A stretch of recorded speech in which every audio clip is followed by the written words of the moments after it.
WhatsApp guys, Sanjay here and welcome back to my channel anybody can trade. अगर आप यहाँ पर देख सकते हो, ये निफ्टी का बेसिकली ग्राफ है, 15 मिनट्स का ग्राफ है। और अभी हम लोग कल के दिन के लिए एनालिसिस करने वाले हैं कि कल मार्केट कहाँ पर होने से आपको क्या करना है। लेवल्स बताने वाला हूँ मैं आपको। पहले तो आपको ये देखना है कि निफ्टी में ऊपर से ट्रेंड लाइन है और नीचे से भी एक ट्रेंड लाइन जा रहा है, राइट। तो मार्केट जो है एक रेंज बाउंड में फंसा है, जैसे मैंने लास्ट टाइम भी आपको बताया था। अभी कल के दिन होना क्या चाहिए वो मैं आपको बता रहा हूँ। अभी अगर सबसे लास्टेस्ट का जो आपको सपोर्ट है वो पहले ड्रॉ करना है, तो सपोर्ट लगभग है 17,180 का, करेक्ट। अभी होना क्या चाहिए और कल का रेजिस्टेंस क्या है, 17,250 का है। मतलब ये दो लेवल में क्या है, मार्केट फंस चुका है 50-60 पॉइंट के बीच में। अभी होना क्या चाहिए कल के दिन के लिए। अगर मान लो कल फ्लैट भी ओपन होता है या ठीक ठाक थोड़ा बहुत भी अगर 20-30 रुपये ऊपर होता है, और अगर ये 17,250 का लेवल क्रॉस करके एक एक भी अगर 15 मिनट्स का कैंडल अगर क्लोजिंग दे देता है, तो आपको जस्ट 30 या 40 रुपये का स्टॉप लॉस डालना है और निफ्टी को बाय करना है। तो एक अच्छा खासा मोमेंट अपसाइड की तरफ भी हो सकता है। बट अगर इन सेम केस अगर ये जो स्विंग है, जैसे कि ये मैं बात कर रहा था 17,180 का, अगर मान लो फ्लैट ओपनिंग होके अगेन अगर ये भी लो क्रॉस करके अगर एक निगेटिव कैंडल, मतलब कोई भी एक रेड कलर का कैंडल मान लो अगर क्लोज हो जाता है इस लेवल के नीचे, तो आप अगेन सेम 40 से 50 रुपये का एसएल डालकर आप निफ्टी को शॉर्ट सेल कर सकते हो। टारगेट क्या क्या होना चाहिए वो मैं आपको बता देता हूँ। टारगेट जैसे कि मैंने कल के दिन के लिए भी बताया था आपको, 17,100 ये लेवल एक पेंडिंग है। ये जो गैप है वो बेसिकली नीचे की तरफ फिल हो सकता है।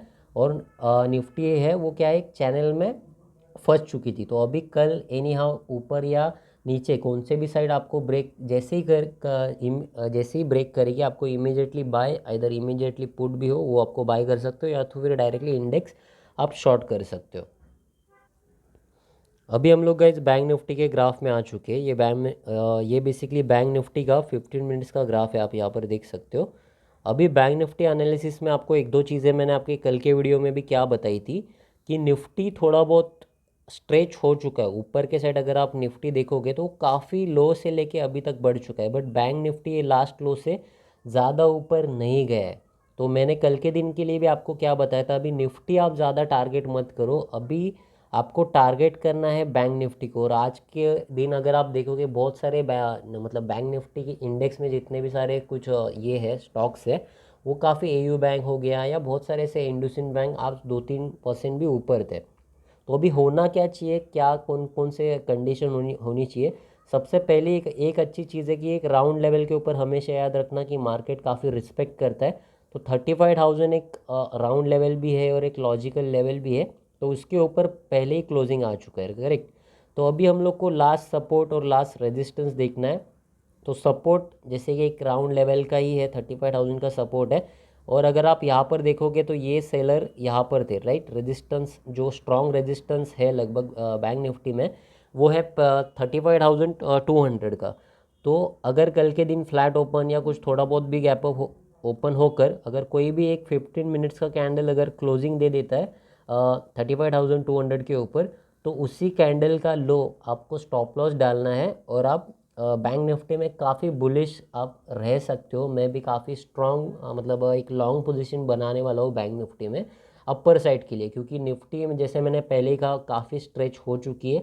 बैंक निफ्टी में ऊपर साइड का जो मोमेंटम है वो बेसिकली पेंडिंग है। तो वही मैं अभी अगर ये 35,200 का लेवल जैसे ही क्रॉस होता है और सस्टेन करता है अगर मार्केट ऊपर, तो मैं एक अच्छा खासा मतलब एक ना सिर्फ इंट्राडे में पोजिशनल भी इसको मतलब बैंक निफ्टी को कैरी कर सकता हूँ। अच्छा खासा टारगेट लगभग अगर ये 35,000 है तो टारगेट क्या क्या होना चाहिए, 35,500 ये मिनिमम फर्स्ट टारगेट होना चाहिए आपका। उसके बाद 36,000 का भी टारगेट आ सकता है। तो ये हो गया बैंक निफ्टी के लिए। अगर सेलिंग कहाँ पे करना है, जैसे सेम एक चीज़ आपको बता देता हूँ। अगर कोई भी एक कैंडल 15 मिनट्स का अगर ये 35,000 के नीचे क्लोज दे देता है, तो इसमें भी इस कैंडल का हाई है उसका आप स्टॉप लॉस डाल के नीचे की साइड भी आप सेलिंग के लिए भी रह सकते हो। बट मैक्सिमम हुआ क्या है बेसिकली, जैसे मैंने कहा कि जो मैं जैसे एज ए टेक्निकल एनालिसिस में बहुत सारी कुछ कुछ चीज़ें देखते हो, तो ऐसे कुछ वॉल्यूम्स आ चुके हैं बेसिकली बैंक निफ्टी में भी। तो 35,000 जब तक एक सेफ जोन है, 35,000 के जब तक ऊपर है तब तक एक अच्छा खासा बाइंग प्रेशर बैंक निफ्टी में आ सकता है। इमीडिएटली अगर जैसे ही 35,000 क्रॉस होता है आपके सभी स्टॉप लॉस आपके हिट हो जाएंगे। इधर मैं भी मेरा भी पोजीशन निकालने वाला हूँ, बट ये लेवल मेरे लिए काफ़ी इंपॉर्टेंट है 35,000। और जैसे ही 35,200 ब्रेक करता है मैं बैंक निफ्टी में काफ़ी एक लॉन्ग पोजीशन लेने वाला हूँ। तो अभी स्टॉक की भी बात करूँगा, स्टॉक कौन कौन से कल के दिन के लिए अच्छे हैं वो भी मैं आपको बता देता हूँ। पहला स्टॉक है कॉन्कर। अगर आप कॉन्कर देखोगे तो बहुत टाइम से क्या हो रहा है, ये बेसिकली लो से एक ही लेवल को लगभग ये राउंड लेवल भी है। जैसे कि मैं आपको पहले कहता हूँ मार्केट में हमेशा राउंड लेवल के ऊपर काफ़ी आपको फोकस रहना है। अभी जो है बेसिकली अगर ये कॉन्कर कल जाके अगर फ्लैट ओपन होना चाहिए, एक चीज़ अच्छे से समझना, कॉन्कर अगर फ्लैट ओपन होता है और 604 लेवल अगर ब्रेक डाउन कर देता है तो इमीडिएट आपका टारगेट 600 या 600 के नीचे भी हो सकता है थोड़ा बहुत। तो इसमें आपका स्टॉप लॉस लगभग 3 रुपीज़ का डाल देना, 1:2 का आपका प्रॉफिट बुकिंग होना चाहिए, मतलब लगभग 6 रुपीज़ का आपका टारगेट होना चाहिए। तो फर्स्ट स्टॉक ये है। बट एक चीज़ कंडीशन हमेशा याद रखना, फ्लैट ओपनिंग होनी चाहिए, लगभग 605 के आसपास भी अगर ओपन होता है और 604 का लेवल क्रॉस होना चाहिए। बहुत बड़ा गैप अप हो गया या बहुत ही बड़ा गैप डाउन हो गया तो हम लोग इसको इग्नोर करेंगे। मैं नेक्स्ट स्टॉक आपको बता देता हूँ क्या है। सेकेंड स्टॉक है टाटा स्टील। यहाँ पर भी आप देख सकते हो ये डबल बॉटम अगर बनाना होता तो ये लेवल बन जाती, बट अभी क्या है फर्स्ट पुल बैक में, जैसे मैं पहले कहता हूँ मैं आपको मतलब फर्स्ट पुल बैक यहाँ पर भी आया था तभी भी बाय नहीं करेंगे, मार्केट को अच्छा खासा सपोर्ट होना चाहिए। अगेन अगर यहाँ से भी देखोगे अपसाइड गया नहीं, मैं ये लेवल की बात कर रहा हूँ, अगर ऊपर जाना होता तो चला जाता, बट अभी क्या हो रहा है ये जो लेवल है काफ़ी वीक बन चुकी है। ये कौन सी लेवल है मैं आपको बता देता हूँ। एक राउंड लेवल भी है 1100 का। तो कल के दिन अगर सेम 1100 का लेवल अगर ब्रेक हो जाता है तो टाटा स्टील आप सेल कर सकते हो, पोजिशनल भी ले सकते हो और इंट्राडे के लिए भी सेल कर सकते हो। इस कैंडल का जो हाई है इसको स्टॉप लॉस डालकर अगर ये वाला जो लेवल है वो रिटेस्ट हो सकता है, मतलब लगभग आपका 1070 या 1060 रुपीज़ का भी आपका टारगेट होना चाहिए।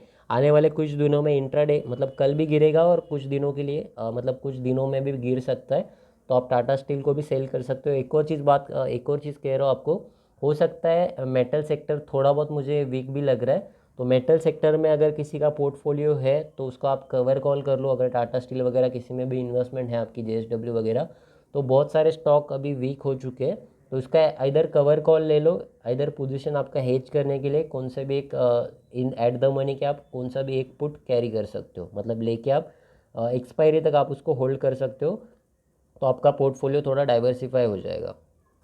नेक्स्ट स्टॉक है हिंदुस्तान एरोनॉट। अगर इसका भी सेम देख सकते हो, सेम एनालिसिस के ऊपर बात करूंगा, ये लेवल अगेन रिटेस्ट हो सकती है कल के दिन, बस इसको फ्लैट ओपन होना है 1214 से लेके 1212 अगर ये फ्लैट ओपनिंग होता है, लेट सपोज ये अगर क्रॉस कर देता है 1211 के नीचे आपको सेल करना है।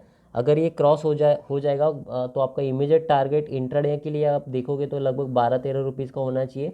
स्टॉप लॉस जो होगा वो लगभग आपका इसमें 6 रुपीज़ का स्टॉप लॉस होना चाहिए। 1:2 का टारगेट के हिसाब से आपका मिनिमम प्रॉफिट बुकिंग 12 से लेके ज़्यादा ही होना चाहिए। अगर आप पोजिशनल में देखोगे तो लगभग ये 1200 लेवल अगर ब्रेक करके नीचे आता है तो अगेन ये वाला जो लो था वो रिटेस्ट भी कर सकता है और भी थोड़ा बहुत नीचे आ सकता है, तो पोजिशनल भी ले सकते हो, इधर कल के दिन इंट्राडे भी ले सकते हो। बट इंट्राडे में लेना है तो एक चीज़ कहूँगा, फ्लैट ओपनिंग होनी चाहिए और ये 1211 रुपीज़ या 1210 रुपीज़ क्रॉस होना चाहिए।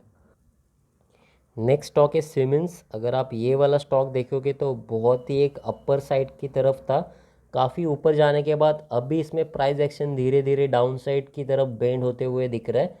तो अभी इसमें क्या कहने की कोशिश करो, अच्छे से सुनो, सपोर्ट रेजिस्टेंस और ट्रेंड लाइन नीचे से देखोगे तो लगभग ये ट्रेंड लाइन भी ब्रेकआउट अगर हो जाता है तो हो सकता है आने वाले पूरा 1 मंथ तक स्टॉक नीचे ही आते चला जाए।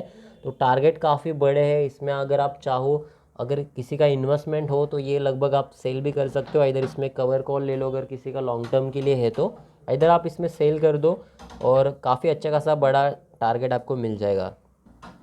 तो आई होप ये वाला वीडियो आपको अच्छा लगा होगा। वीडियो अच्छा लगा तो डेफिनेटली इस वीडियो को लाइक करो, सभी के साथ शेयर करो और सब्सक्राइब करना मत भूलना मेरे चैनल को। मिलते हैं ऐसी ही कोई नॉलेजेबल वीडियो के साथ नेक्स्ट वीडियो में।